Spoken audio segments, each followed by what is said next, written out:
What's up, everyone? Scott the TroutHammer here. It's hot. It is a hot day. It's like 90 degrees outside.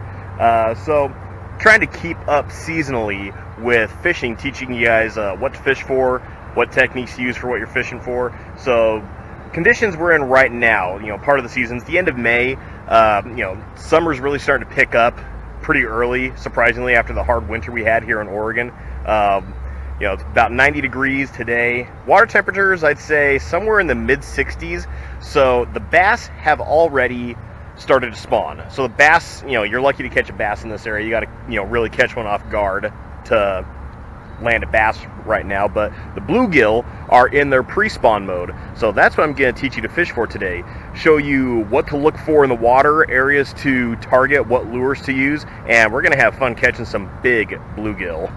So what happens during spawning season, the first real game fish around here that are to spawn are the bass. They'll come up in the shallows, they'll make beds, and they're pretty much going to shut down for a couple weeks while they lay their eggs, protect the fry, and then they're going to start going out to feed again. And after that, the bluegill come in, the bluegill and the pumpkin seed sunfish, they come into shallows to make their spawn beds. One is to kind of stay away from the bass so they don't get eaten, but also because they like to feed on the fry of the bass and the other fish that have already spawned.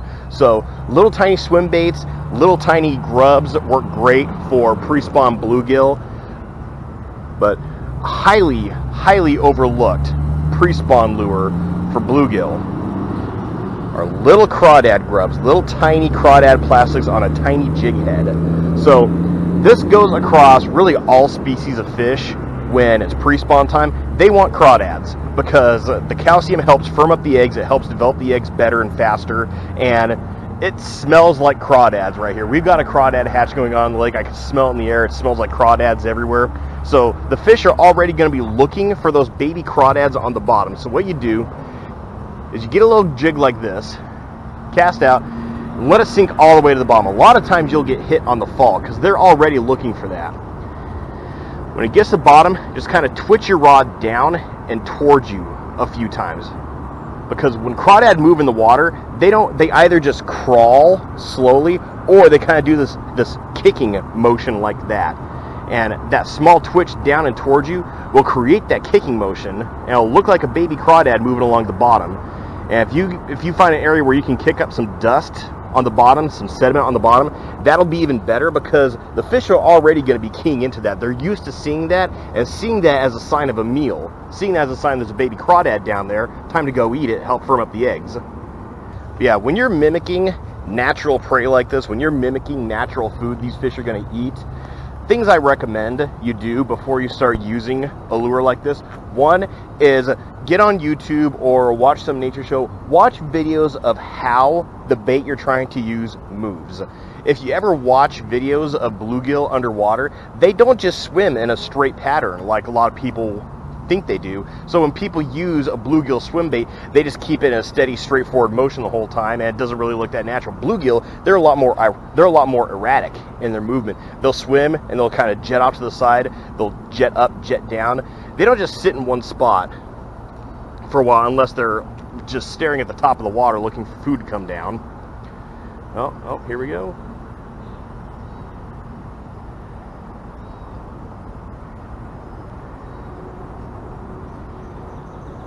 But they're a lot more erratic in their motion because they're also looking out for predators. So that teaches you how to use a swim bait for that fish pattern, but also for like crawdads. Watch videos of how crawdads move in the water, and then when you get a jig like this, go to like if you have a pool, or even fill up your bathtub with water and practice that motion, what you saw, how the crawdad actually moves.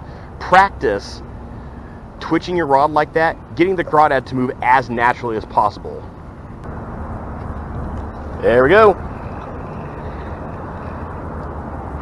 Oh no, come back.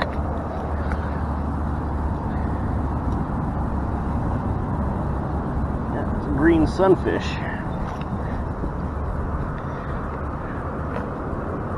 Went for that crawdad. One of my favorite species to catch. These are so pretty. And they're swiping like crazy. These are just some These are some small guys. They're not big enough to actually eat this, but they want it. Another thing that helps a lot when fishing a crawdad lure, especially crawdads, more than swim baits or anything else, is scent. Because a lot of the plastics you get don't come pre-scented like a crawdad.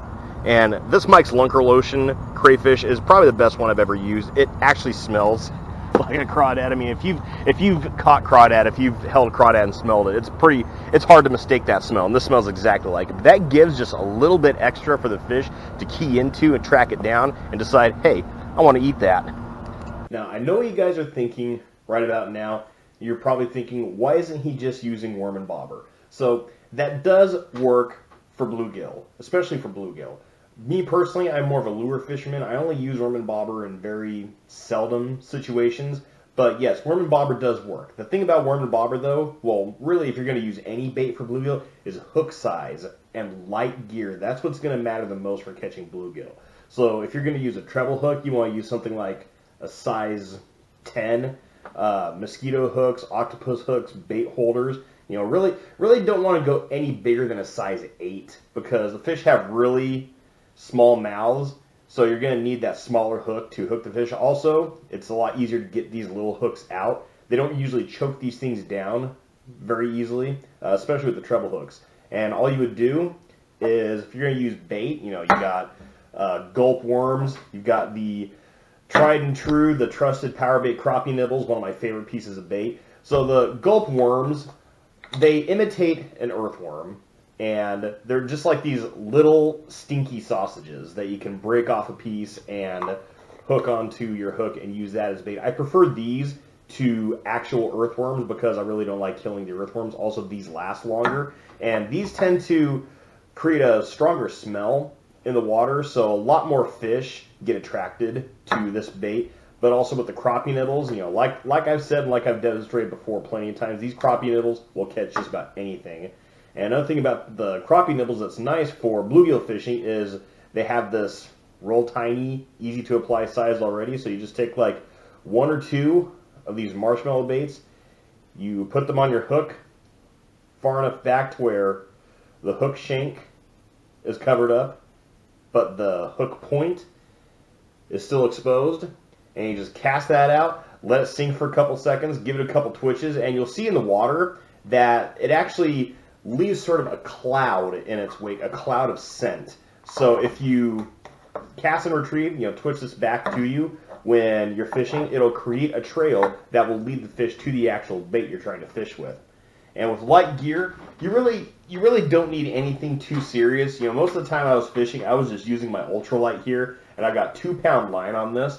Now, I recommend starting with 4 to 6 pound test if you're going to use an ultralight, because with a 2-pound line, you really got to have the experience with that light line, because 2-pound line tends to twist a lot. So you're going to get a lot of wind knots and you're going to lose a lot of line. Also, you got to know how to manage your drag very well and how to manage the action of your rod with 2-pound line. You're a lot more likely to break off a fish that way. And the reason why you use the lighter action rods and the lighter line with those small hooks is because with the bigger the test of line you use that small hook, you're a lot more likely to just rip the hook out of the fish's face. You're going to break off a lot more fish that way. And now I've never actually used it, and I don't have any to demonstrate because I don't eat the stuff, but I've heard a fantastic bait to use for bluegill is Slim Jims. Just those little fake pepperoni nose meat sticks that it's just the junk they don't use on a cow or a pig, and you just take a little tiny bit off that and put it on a hook and go to town with that. Now that's a decent spawning bluegill.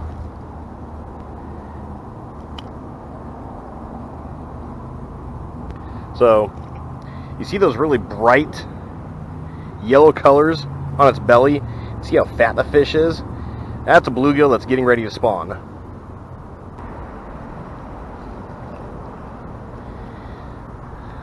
Another little one.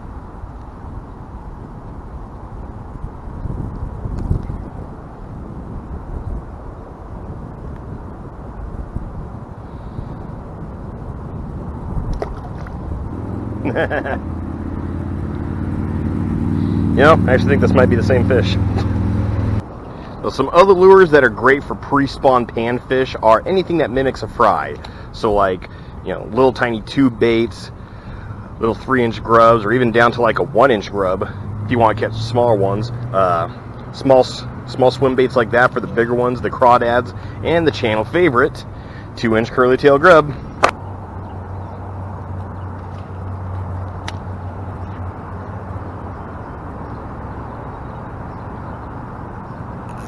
There we go. What do we got?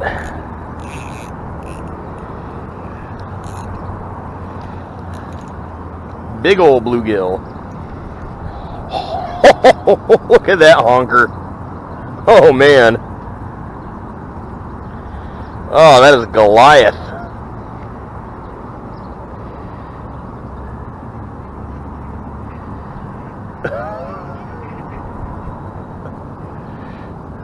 Wow, that's like a half-pound bluegill. That thing is huge. I got a really light line on this rod, so I got the drag turned down real low, and that thing was taking out drag. Definitely the biggest bluegill of the year so far. Yeah, like I've said, though, all the biggest bluegill I've caught on lures, not on bait. They're big enough to eat a smaller fish, something they actually have to chase down. They will. They'll take the time to eat it. So the reason I picked this spot is because right now we're looking for spawning bluegills. We're looking for areas that are going to make their spawn beds. They're going to want really calm water that has shade and cover from the wind, and that is exactly what this spot is right here. This little tiny eddy, this little cove area. They're going to be hanging out in that spot making their beds. And with this current right here, they're going to be eating everything that's coming down the current. I mean, this is an easy and great spot for bluegill to spawn in. So if you want to target some big pre-spawn bluegill, you look for spots like this for sure. Now, like I said, worm and bobber works just fine for bluegill fishing. That'll work just about anytime, anywhere. Me personally, I'm more of a lure fisherman just because I prefer the challenge. But like I said earlier, anything that mimics a small fry will work great catching bluegill. So, tube baits, the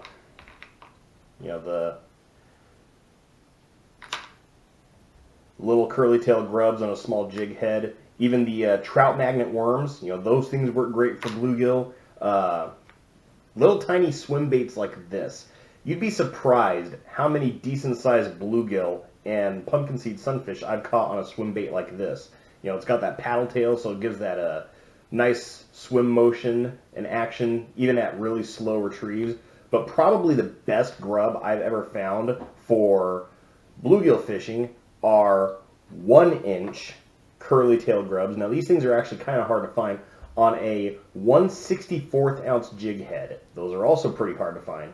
So I mean, it's a very small, very light presentation. That's something that definitely you want to use that 2-pound test and ultralight rod on to use, because on anything bigger than 2-pound test, you're not going to cast this out very far.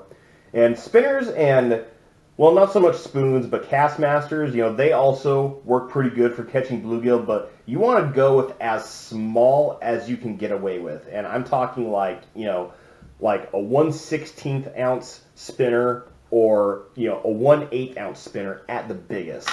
And those things, that's how you draw a reaction strike off a bluegill. And you're a lot more likely to catch bigger bluegill on those, especially if you can manage to get it down low enough in the water column where the bigger bluegill might be. Also, the smallest Castmasters you can find. These things work great on bluegill if you jig them. If you just bring them back to you like you would for a trout, the fish are a lot more likely to chase it than actually strike it. But if you jig it, it looks like a dying fry, and that's something the fish are already looking for to feed on.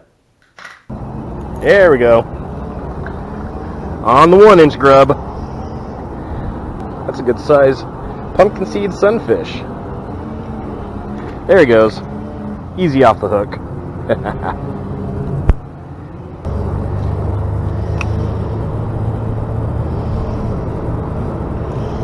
Woo!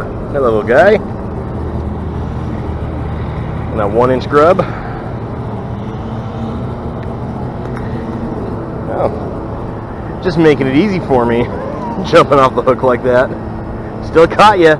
Still got you on film. Another one off the 1-inch grub.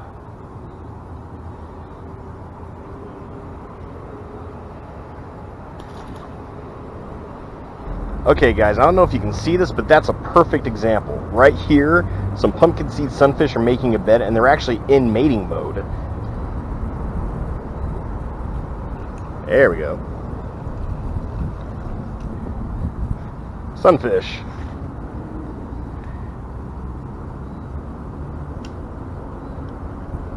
Yeah, see, that sunfish is fat. That sunfish is ready to spawn. There we go.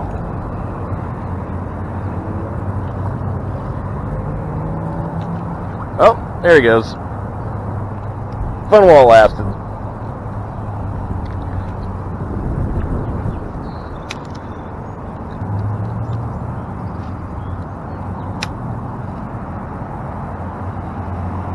Oh, ducks, that's not food. Don't go for that.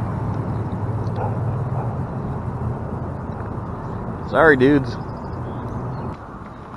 Let's see if we can sneak up right upon the bed.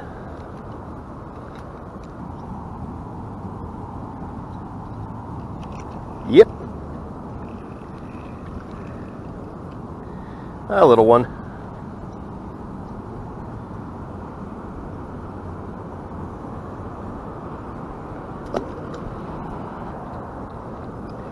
And again. That's another sunfish. Oh, that's a fat sunfish. Wow.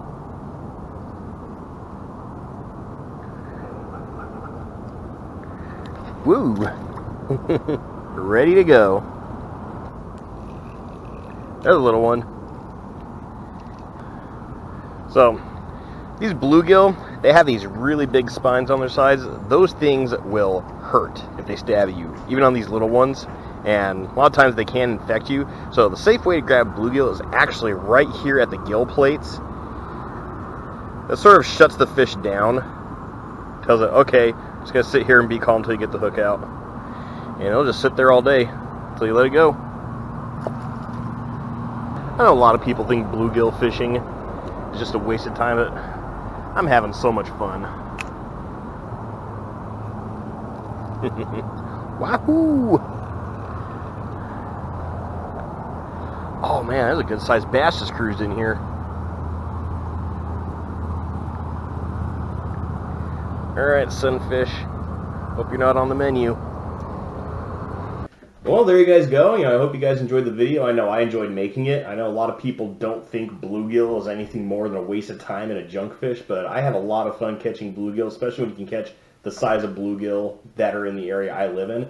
But go ahead and leave any questions you have in the comments below. Questions about bluegill fishing, questions about the techniques I used and areas that I fished, the things I looked for in the water. Also, don't forget to like, share, and subscribe. And as always, tips up, tight lines, and have fun fishing.